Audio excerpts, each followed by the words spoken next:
नमस्कार, मी सुमित. तुम्ही पाहता एल एस मराठी. सकाळच्या 8च्या बातम्यांमध्ये आपलं स्वागत. कल्याण डोंबिवली महापालिकेच्या आगामी निवडणुकीपूर्वी 27 गावांमध्ये संघर्षाची ठिणगी पडली आहे. या सर्व गावांची स्वतंत्र नगरपालिका करावी ही जुनी मागणी सरकारने मान्य न केल्यामुळे स्थानिक नागरिकांमध्ये मोठा असंतोष निर्माण झालाय. या पार्श्वभूमीवर सर्वपक्षीय हक्क संरक्षण संघर्ष समितीनं या निवडणुकीवर पूर्णपणे बहिष्कार टाकण्याचा मोठा निर्णय घेतलाय. संभाजीनगर आणि नाशिकमध्ये आदित्य ठाकरे प्रचाराचा नारळ फोडणार आहेत. आज आणि उद्या आदित्य ठाकरे नाशिक आणि संभाजीनगर दौऱ्यावर आहेत. संभाजीनगर आणि नाशिकमध्ये आदित्य ठाकरे मशाल रॅली काढणार असून नाशिकमध्ये तपोवनाला भेट देत पर्यावरण प्रेमींशी चर्चा करणार आहेत. आगामी महापालिका निवडणुकीसाठी ठाकरेंच्या नव्या पिढीकडे प्रचाराची सूत्र देण्यात आली आहेत. अमित ठाकरे आणि आदित्य ठाकरे प्रचाराची रणनीती ठरवणार आहेत. आज आणि उद्या आदित्य ठाकरे आणि अमित ठाकरे यांची बैठक देखील होणार आहे. जालन्यात भाजप युतीसाठी सकारात्मक असून बैठकांमध्ये मित्र पक्षांसोबत जागा वाटपावर चर्चा झाली आहे. पुढील 2 दिवसात युती संदर्भात निर्णय होईल अशी माहिती रावसाहेब दानवे यांनी दिली आहे. महापालिकेच्या निवडणुकीचा फॉर्म इंग्रजीत भरता येणार आहे. इंग्रजी आणि मराठीमध्ये उमेदवाराचा फॉर्म भरण्यास निवडणूक आयोगाने परवानगी दिली आहे. त्यामुळे पुन्हा एकदा मराठीच्या मुद्द्यावरून राजकारण होण्याची शक्यता नाकारता येत नाही. महापालिका निवडणुकीबाबत काँग्रेसनं मोठा निर्णय घेतलाय.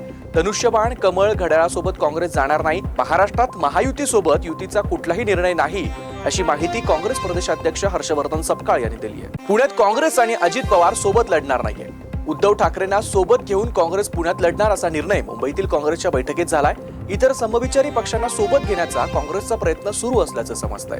नगरपालिका निवडणुकीत भुसावळमध्ये झालेल्या पराभवानंतर गिरीश महाजन यांनी एकनाथ खडसे यांचं नाव घेऊन बोचरी टीका केली होती. भुसावळमधील पराभव हा अपशकुनी खडसेंमुळे झाला असल्याचं त्यांनी म्हटलं होतं. आता महाजन यांच्या या टीकेला एकनाथ खडसे यांनी प्रत्युत्तर दिलंय. जर भाजपचा पराभव माझ्यामुळे झाला असेल तर ती आनंदाची बाब आहे असा खोचक टोला खडसेंनी लगावलाय. पुणे महानगरपालिकेमध्ये एकूण 41 प्रभाग असून नगरसेवकांची संख्या 165 इतकी आहे.